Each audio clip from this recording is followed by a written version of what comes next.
I'd like you to consider this thought.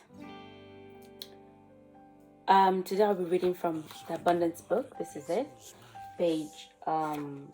It says, what we need to realize above all else is that God has provided for the most minute needs of our daily life, and that if we lack anything, it is because we have not used our mind in making the right contact with the supermind and the cosmic ray that automatically flows from it.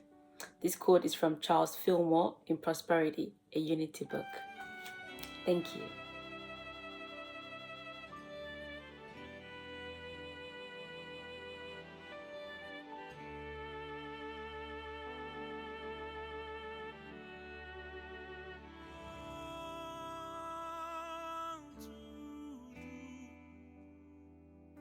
Is to